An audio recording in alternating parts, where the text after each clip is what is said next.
नमस्कार साथियों, जैसा कि आप लोग देख रहे हैं, आज का जो हमारा टॉपिक रहने वाला है वो ग्वालियर ज़िले के बारे में रहने वाला है। ठीक है, थोड़ा इसके पहले आपको बता देते हैं कि जो हमारा मध्य प्रदेश सामान्य अध्ययन चल रहा है उसको हम ज़िलेवार कंप्लीट करा रहे हैं। और उसके पहले के वीडियो अगर आपने नहीं देखे तो आप प्लीज़ जाके प्लेलिस्ट में जाके देख सकते हैं। ठीक है, हमने एक चंबल संभाग के भिंड, मुरैना और श्योपुर तीनों ज़िलों को ख़त्म कर दिया है। अब हमारा आज का जो टॉपिक रहने वाला है वो ग्वालियर संभाग से रहने वाला है। ठीक है, ग्वालियर संभाग के ग्वालियर ज़िले को ही हम पढ़ने वाले हैं। ठीक है, तो सबसे पहले हम आपको बता दें कि ग्वालियर जो ज़िला है वो मध्य प्रदेश के ग्वालियर संभाग में आता है। ठीक है, इसको आपको ध्यान में रखना कि ग्वालियर संभाग के अंतर्गत ग्वालियर, शिवपुरी, गुना, अशोकनगर और दतिया यानी लगभग 5 ज़िले आते हैं। ठीक है, इसको आप याद रखना कौन कौन से, ग्वालियर, शिवपुरी, गुना, अशोकनगर और दतिया। ठीक है, उसका हम आज पहला ज़िला जो लिए हैं वो ग्वालियर के बारे में ही पढ़ने वाले हैं। ठीक है, तो थोड़ा सा आपको ग्वालियर के ऐतिहासिक दृष्टि से बता दें आपको कि जो ग्वालियर है वो एक प्रकार से देखा जाए तो जो इतिहास एक प्रकार से भारतीय इतिहास से बहुत जुड़ाव रखता है, क्योंकि यहाँ पर जो गुर्जर प्रतिहार वंश और राजवंश और इसके अलावा तोमर तथा बघेल, इसके अलावा जो कछवाहा वंश रहे वो इन्होंने लगभग कई वर्षों तक ग्वालियर पर शासन किया। ठीक है, यहाँ आधुनिक भारत में भी जैसे जो स्वतंत्रता संग्राम के समय में भी इसका बहुत बड़ा वर्चस्व देखने मिला था, है ना। तो सारी चीज़ें, ग्वालियर एक प्रकार से ऐतिहासिक भूमि से जुड़ा हुआ शहर है। ठीक है, वो कहीं ना कहीं वर्षों से इतिहास से जुड़ा है और आज भी कहीं ना कहीं देखा जाए स्वतंत्रता के इतिहास से भी देखा जाए तो उसमें भी उसने बहुत बड़ा रोल निभाया है अपना। ठीक है, इसके पीछे थोड़ा बता दें आपको कि जैसे ग्वालियर शहर है, जो ग्वालियर शहर किसने बसाया था, है ना। तो कहा जाता है कि 6ठी शताब्दी में एक राजा हुए जिनका नाम था सूरजसेन पाल, है ना, जो कछवाहा वंश के राजा हुआ करते थे। उनको एक प्रकार से एक बीमारी हो गई थी कोई, जिससे उनका मृत्यु होना संभव हो गया था लगभग, है ना। तो एक प्रकार से ग्वालिपा नाम का कोई संत उन्हें मिला था और उनने उसे एक प्रकार से जीवन दान दिया था उस संत ने। ठीक है, तो उस ग्वालिपा नामक संत से उस जो शहर था उस शहर का नाम सूरजसेन ने ग्वालियर रख दिया। ठीक है, ऐसा भी माना जाता है, कई जगह ऐसा भी उल्लेख मिलता है कि जो ग्वालियर है वो गाला और ऋषि की भूमि भी कहलाती है ना। तो आप दोनों हमने जो तथ्य हैं वो हमने आपको बता दिए हैं। ठीक है, कि ग्वालिपा का भी इतिहास मिलता है यहाँ से और गाला और ऋषि का भी। ठीक है, तो गाला और ऋषि की तपोभूमि भी इसको कहा जाता है, किसको, ग्वालियर को। ठीक है, यहाँ अगर वर्तमान स्थिति देखी जाए तो जो भारत के 100 स्मार्ट सिटी प्रोजेक्ट जो नरेंद्र मोदी का था उसमें एक ग्वालियर शहर भी आता है ना। तो लगभग समझ सकते हैं ग्वालियर एक अच्छा खासा शहर है भारत का और भारतीय इतिहास से बहुत बड़ा जुड़ाव रखता है। ठीक है, इसके आगे हम थोड़ा चलते हैं, आपको बताते हैं। ये ग्वालियर का आप मैप देख रहे हैं, अच्छे से समझ लीजिए। ये जो ग्वालियर का एक लश्कर बना है, इसको लश्कर बोलते हैं, लश्कर, ये नया ग्वालियर है। ऐसा भी पूछा जा सकता है कि पुराने ग्वालियर के पास बसाए गए नए ग्वालियर को क्या कहा जाता है, तो आप बताइएगा, लश्कर कहा जाता है। ठीक है, क्योंकि लश्कर पहले नहीं था, अभी जो वर्तमान में लश्कर बना है इसको एक प्रकार से जो नया ग्वालियर एक मॉडर्न टाइप का सिटी है लश्कर, तो उसको हम कह सकते हैं कि ये जो नया ग्वालियर है उसको लश्कर के नाम से जाना जाता है ना। तो समझ सकते हैं आप इस चीज़ के लिए। ठीक है, यहाँ पर थोड़ा सा 1857 की एक घटना यहाँ से जुड़ी है, उसको मैं आपको बताना चाहता हूँ कि जब 1857 के समय में क्रांति, स्वतंत्रता संग्राम की क्रांति हुई थी, तो उस समय जो ग्वालियर था उसने स्वतंत्रता संग्राम की क्रांति में भाग नहीं लिया था। भाग इसलिए नहीं लिया था क्योंकि उस समय ये जो ग्वालियर था, ग्वालियर पर सिंधिया वंश के राजाओं का शासन चल रहा था और सिंधिया वंश के जो राजा थे वो एक प्रकार से अंग्रेज़ों के अधिपत्य थे या अंग्रेज़ों के साथ रहते थे। ठीक है, तो उन्होंने जो स्वतंत्रता संग्राम हुआ था 1857 की क्रांति का, उसमें ग्वालियर शहर ने बिल्कुल भाग ही नहीं लिया था, क्योंकि ग्वालियर सिंधिया राजवंश के अंडर में रहा करता था। तो सिंधिया जो थे वो अंग्रेज़ों से एक प्रकार से कहा जा सकता उनका सामंजस्य रहता था। ठीक है, तो समझ सकते हैं इस समय एक घटना घटी थी। घटना क्या घटी थी मैं आपको थोड़ा सा बता दूं कि जो झांसी की जो रानी हुई थी उनका नाम था रानी लक्ष्मीबाई। तो एक समय ऐसा हुआ था कि झांसी की रानी झांसी जो था वो अंग्रेज़ों के आधिपत्य में आ गया था पूरा। तो लगभग जो झांसी की रानी थी लक्ष्मीबाई, उन्होंने ग्वालियर से जो सिंधिया राजवंश थे उनसे उन्होंने एक प्रकार से मदद मांगी थी या कहा था, उनसे पनाह मांगी थी कि उन्हें रहने के लिए कुछ जगह दी जाए। तो जो सिंधिया वंश था, सिंधिया वंश के राजाओं ने उन्हें मना कर दिया था। स्वाभाविक चीज़ आप समझ सकते हैं कि जो सिंधिया वंश के राजा थे वो उसके जो अंग्रेज़ों के अनुरूप चला करते थे या उनके सामंजस्य में रहते थे, समझ रहे। तो एक प्रकार से जो रानी लक्ष्मीबाई थी उनको पनाह देने से मना कर दिया था सिंधिया शासकों ने। तो कहा जाता है कि जैसे उन्होंने मना किया था तो जो रानी लक्ष्मीबाई के सैनिक हुआ करते थे उनने विद्रोह कह दिया था और बगावत कर दी थी और ग्वालियर के किले पर ज़बरदस्ती कब्जा कर लिया था, समझे ना। ग्वालियर के किले पर ज़बरदस्ती कब्जा कर लिया था जहाँ सिंधिया शासकों का शासन चल रहा था। और कब्जा करने के बाद कुछ समय बाद लगभग 1857 से 1858 में ग्वालियर पे अंग्रेज़ों का आक्रमण हो जाता है। उसमें सिंधिया राजवंश के भी सैनिक साथ में रहते थे। तो यहाँ पर रानी लक्ष्मीबाई को जो भी मान लो कि एक प्रकार से वीरगति को प्राप्त हो जाती हैं, क्योंकि यहाँ पर अंग्रेज़ों को जीत चुके थे और अंग्रेज़ों के साथ सिंधिया राजवंश भी था। तो एक प्रकार से दोनों ने मिलकर उस किले पर आक्रमण कर दिया था। करने के बाद वहाँ से झांसी की रानी को भागना पड़ा जैसे भी लड़ाई से बचकर, और उनकी मृत्यु हो गई थी। तो इसीलिए जो झांसी की रानी लक्ष्मीबाई हैं, उनका अगर देखा जाए स्मारक तो वो कहाँ बना, ग्वालियर में बना। ठीक है, तो इसको आप याद रख सकते हैं। इतनी बड़ी घटना घटी थी उस समय की, 1857 की क्रांति की बात चल रही है। ठीक है, तो उस समय का जो ग्वालियर था वो ऐसा था, आपको हमने बता दिया है। इसके बाद हम पढ़ते हैं जो ग्वालियर है। यहाँ लिखा है देखो, पुराने ग्वालियर के पास बसाए गए नए ग्वालियर को क्या कहा जाता है, लश्कर कहा जाता है। ठीक है, इसके अलावा नेशनल हाईवे कौन सा निकलता है, 75 होके निकलता है। कहाँ से, ग्वालियर से। NH3 भी निकलता है। ठीक है, जो शिवपुरी की ओर से जाता है। ठीक है, इसको याद रखना आप, है ना।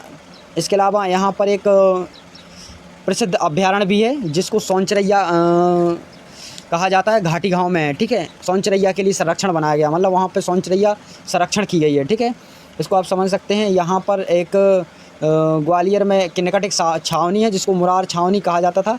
ये जो यहाँ एक सूर्य मंदिर भी है। ठीक है, सैनिक छावनी के नाम से जानी जाती है। इसके अलावा यहाँ एक सूर्य मंदिर भी है जिसको कोणार्क सूर्य मंदिर, जो उड़ीसा के अनुरूप है। ऐसा पूछा जा सकता है, मध्य प्रदेश का ऐसा कौन सा मंदिर है जो उड़ीसा के कोणार्क मंदिर के अनुरूप है, तो आप बता सकते हैं कि ग्वालियर का कोणार्क सूर्य मंदिर। ठीक है, इसके अलावा थाटीपुर जो है वो सेना का सरकारी आवास हुआ करता था। कहाँ पर, एक प्रकार से अंग्रेज़ों के शासनकाल में। फिर भारत सरकार के अधिपत्य आया तो पहले जो इसका नाम था वो 34 था, लेकिन वर्तमान में इसका नाम थाटीपुर हो गया। ठीक है, इसको आप याद रखना। इसके अलावा और भी बता देते हैं ग्वालियर के बारे में, थोड़ा सा देख लीजिए आप। क्षेत्रफल की दृष्टि से देखा जाए तो 4560 वर्ग किलोमीटर है। जनसंख्या अगर देखी जाए तो 20,32,036 है। और अगर जनघनत्व देखा जाए तो 446, और लिंगानुपात देखा जाए तो 864। ठीक है, तहसील देखी जाए तो 5 तहसील आती। एक तो ग्वालियर आती, डबरा आती, चिनौर, भितरवार और घाटी गाँव, ये 5 उसकी तहसील हैं ग्वालियर की। और विकास खंड की बात की जाए तो 4 हैं। ठीक है, यहाँ से आप समझ सकते हैं। और यहाँ थोड़ा सा आप देख लीजिए क्या लिखा है यहाँ पर। अब इसके बाद देखते हैं यहाँ लिखा है जैविक फार्म हाउस है। और इसके अलावा इसका नाम मानसिंह चिकित्सालय है, जो इसका प्रथम इंदौर में खुला था और दूसरा ग्वालियर में खोला गया था। टेकनपुर तो आप सुना ही होगा, टेकनपुर BSF का सीमा सुरक्षा बल का ट्रेनिंग सेंटर है। इसके अलावा बात की जाए घाटी गांव तो सोनचरैया का संरक्षण किया गया है। ठीक है, ग्वालियर में भारतीय सूचना प्रौद्योगिकी संस्थान भी स्थापित किया गया है। इसके अलावा देखा जाए तो महारानी रानी लक्ष्मीबाई विद्यालय है जिसे LNIP कहते हैं। ठीक है, यहाँ पर खेल शिक्षा से जुड़ा हुआ है। इसके बाद सर्वाधिक सिंचित जिला भी माना जाता है। सरोदघर जो है वो ग्वालियर संगीत घराने के नाम से जाना जाता है। ठीक है, यहाँ पे बहुत सारे पर्यटन स्थल हैं। हमने बताया कि यहाँ पर बहुत सारे पर्यटन स्थल इसलिए हैं क्योंकि ये ऐतिहासिक दृष्टि से बहुत जुड़ाव रखता है ग्वालियर। ठीक है, यहाँ आप देख सकते हैं जीवाजीराव विश्वविद्यालय भी है, मानसिंह तोमर कला एवं संगीत विश्वविद्यालय भी है, राजमाता विजयराजे सिंधिया कृषि विद्यालय है जो मध्य प्रदेश का दूसरा कृषि विश्वविद्यालय है। ठीक है, पहला जो कृषि विश्वविद्यालय है वो जबलपुर में है और मध्य प्रदेश का दूसरा कृषि विश्वविद्यालय कहाँ है, ग्वालियर में। मध्य प्रदेश का पहला संगीत विश्वविद्यालय कहाँ है, ग्वालियर में, जो मानसिंह तोमर के नाम से जाना जाता है। ठीक है, इसके अलावा देखा जाए तो यहाँ पर बहुत सारे पर्यटन स्थल भी बनाए गए हैं, देख सकते हैं आप। एक ग्वालियर का किला है जिसे भारत का जिब्राल्टर कहा जाता है, तेली का मंदिर, मान मंदिर, जयविलास पैलेस और तानसेन स्मारक, है ना, और रानी लक्ष्मीबाई स्मारक। ठीक है,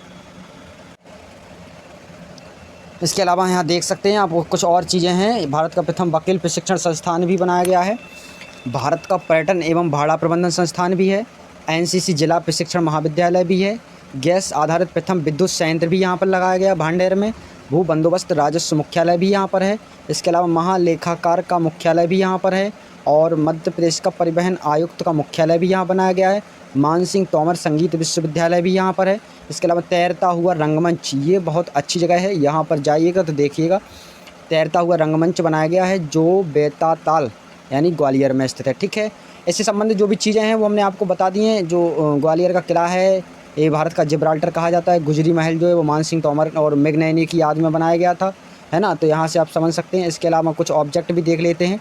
ग्वालियर राज्य की स्थापना किसने की, तो यहाँ आप बता सकते हैं सूरज सेन द्वारा, गाला ऋषि के सम्मान में, है ना। इसके अलावा दूसरा क्वेश्चन है ग्वालियर के किले के संदर्भ में कथन, कौन सा कथन गलत है, तो इस किलों का रत्न कहा जाता है भारत का पूर्व का जिब्राल्टर। और यहाँ पर लिखना चाहिए था कौन सा कथन सही है, तो इन्हें गलत लिख दिया। इसका आंसर हो जाएगा उपयुक्त दोनों, इसका हो जाएगा डी, सी नंबर, उपयुक्त दोनों सही है, ठीक है। इसके बाद पूर्व का जिब्राल्टर किसे कहा जाता है, तो वो ग्वालियर को कहा जाता है। कौन सा राष्ट्रीय राजमार्ग ग्वालियर में गुजरता है, तो इसका आंसर हो जाएगा NH 75। इसके अलावा ग्वालियर में स्थित गोपांचल जो एक पर्वत है, कहाँ पर, ग्वालियर के किले के पास, वहाँ पार्श्वनाथ की प्रतिमा वाला एक मंदिर है, लगभग ऊंची है, 46 मीटर ऊंची एक प्रतिमा बनाई गई है, जैन धर्म से संबंधित है। ग्वालियर में स्थित किसी विश्वविद्यालय जो मध्य प्रदेश का द्वितीय किसी विश्वविद्यालय माना जाता है। दाता बंदी छोड़ का गुरुद्वारे में हरगोबिंद को किसने कैद रखा था, तो इसका आंसर हो जाएगा जहांगीर ने। इसके अलावा बंदी छोड़ का जो गुरुद्वारा है वो कहाँ स्थित है, तो वो किले के अंदर स्थित है, ग्वालियर में स्थित है। क्या क्या, जयविलास पैलेस, गुजरी महल, मान मंदिर, शंकराचार्य मंदिर, यानी कह सकते हैं उपर्युक्त सभी। किसकी समाधि ग्वालियर में, मोहम्मद गौस, झांसी की रानी की, तो यहाँ कह सकते हैं दोनों की, ठीक है। इसके बाद वह प्रसिद्ध अभयारण्य जिसे में सोन चिड़ैया का संरक्षण प्राप्त है, तो वो कहाँ है, घाटी गाँव में। इसके अलावा सरोद घर से संबंधित कथन है, तो इसका आंसर हो जाएगा उस्ताद हाफिज अली खान के प्राचीन घर का विकसित रूप है, ठीक है। यहाँ आप देख सकते हैं। इसके अलावा कुछ डायग्राम नए और क्वेश्चन है। नए बसाए गए ग्वालियर को क्या कहा जाता है, लश्कर। ग्वालियर की कौन सी चीज़ कोणार्क के सूर्य मंदिर के अनुरूप है, तो कह सकते हैं मुरार में एक कोणार्क का सूर्य मंदिर है, तो वो सेम है, ठीक है। इसके अलावा देख सकते हैं आप, थोड़ा इमेज से बता दें आपको, ये ग्वालियर का किला है, बड़ा खूबसूरत किला है ना। इसके अलावा ये भी ग्वालियर का किला ही की इमेज है, ठीक है, इसको आप देख सकते हैं। इसके अलावा ये जो है वो गुजरी महल है, गुजरी महल नहीं है, ये तेली का मंदिर है, ठीक है, इसको आप याद रखना। इसका मंदिर है, तेली का मंदिर है। इसके अलावा देखा जाए ये भी तेली का मंदिर ही है, ठीक है, बहुत खूबसूरत है अपने आप में। और ये जो देखा जाए ये मान मंदिर है, ठीक है। इसके अलावा जयविलास पैलेस, ये जयविलास पैलेस देख रहे हैं, यहाँ पर कुछ आधा है, इसमें सिंधिया का निवास है, बाकी आधा पर्यटन की दृष्टि से खोला गया है, ठीक है। इसके अलावा देखा जाए तो ये जो है देख रहे हैं आप, तानसेन का मकबरा बनाया गया है शायद, हाँ ये तानसेन का मकबरा है, ठीक है। कभी जाइएगा तो ग्वालियर देखिएगा। और इसके अलावा ग्वालियर से जो भी इंपॉर्टेंट चीज़ें थी वो हमने आपको बता दी हैं। वीडियो अगर अच्छा लगा हो तो लाइक, शेयर और सब्सक्राइब जरूर कर दें, साथ में बेल आइकन भी प्रेस कर दें ताकि आने वाले वीडियो सभी आप तक पहुंच सकें, ठीक है। जय हिंद, जय भारत।